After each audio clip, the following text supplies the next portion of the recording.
Our final skill for 227 week 2 is discontinuing a peripheral IV catheter. Before we get started, I will enter my patient's room, use my hand sanitizer, I will clean it up, and I will apply gloves. I will let my patient know that we will be discontinuing her IV. So, Miss Shirley, it is time for you to go home, and the doctor has given us orders to go ahead and take out your IV fluid. I'm going to confirm that here on my orders. Discontinue saline lock, discharge to home. Step 5.1. Move the roller clamp on the tubing to the off position. So if Shirley still had her IV fluids going, I would want to make sure that I stop those and I discontinue them. But our last one that we recorded, we had moved Shirley to a saline lock. So we are already disconnected.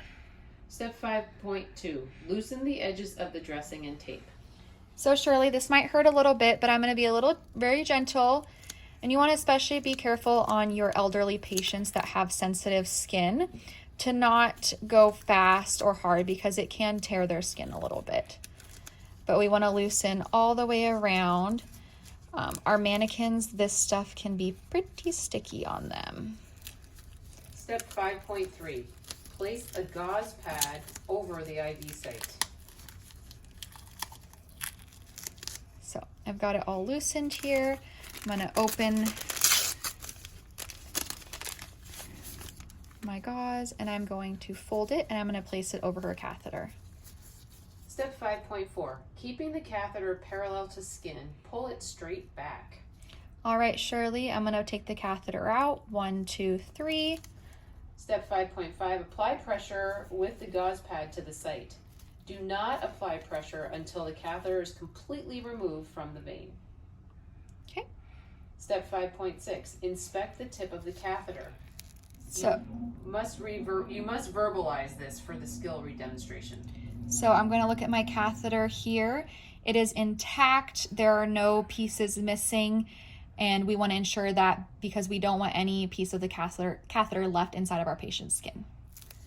Step 5.7, remove the gauze pad. Step 5.8, assess the site. So my site looks good. There's no redness or swelling. There may still be a little bit of blood coming out depending if your patient is on blood thinners. So you may have to reapply the gauze and apply a little bit more pressure. Step 5.9, apply clean gauze and tape or bandage in place.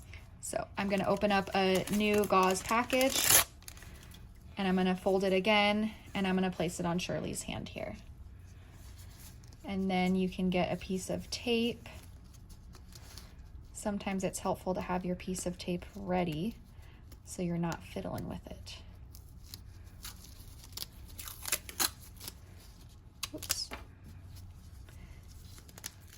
And apply that to her hand here with a little bit of pressure. Step 5.10. Please make sure to document according to the facility policy once you've discontinued a peripheral IV catheter. You're going to document the date and time the IV infusion was discontinued.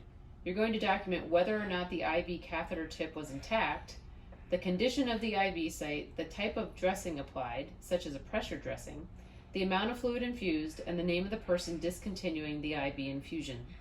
So again, I will go into my patient's chart and I will document according to facility policy. In your skills checkoff, please make sure that you verbalize the date and time the IV was discontinued. And if it's in red, please make sure you do it. So we want to make sure that we say that our IV catheter tip was intact.